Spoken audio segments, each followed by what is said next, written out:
আজকের Monday night রয়ের main ইভেন্টে ওয়ার গেমসে মুখোমুখি হতে যাওয়া দুই টিম পল হেইম্যান, টিম সিএম পাঙ্ক ব্রলে জড়ায়। আর ঠিক সেই মুহূর্তে যখন টিম সিএম পাঙ্ক আপার হ্যান্ডে ছিল, তখনই রিটার্ন করে ব্রক লেসনার এবং টিম সিএম পাঙ্ককে ডিস্ট্রয় করে দেয় আর হাত মেলায় পল হেইম্যানের সাথে।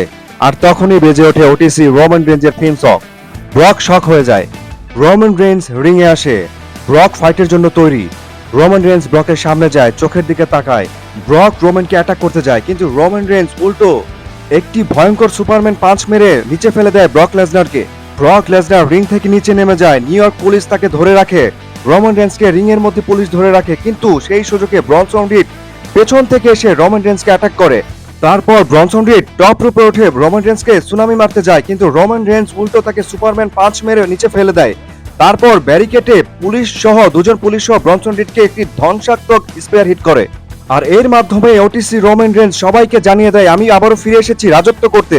আর সেই সাথে এটাও কনফার্ম হয়ে গেল, রোমান রেঞ্জ ওয়ার গেমসে থাকছেন টিম সিএম পাঙ্কের হয়ে এবং ব্রক লেসনার থাকবেন পল হেইম্যানের হয়ে। আর আমরা সাক্ষী হতে যাচ্ছি ইতিহাসের সর্বকালের সেরা ওয়ার গেমস ম্যাচের। আবারও রোমান রেঞ্জ এবং ব্রক লেসনার এক ম্যাচে। তোমাদের কি অনুভূতি তোমরা কমেন্টের মাধ্যমে জানিয়ে দাও। আমি কিন্তু সুপার এক্সাইটেড, সেটা আমার ভয়েস শুনে বুঝতে পারছো তোমরা।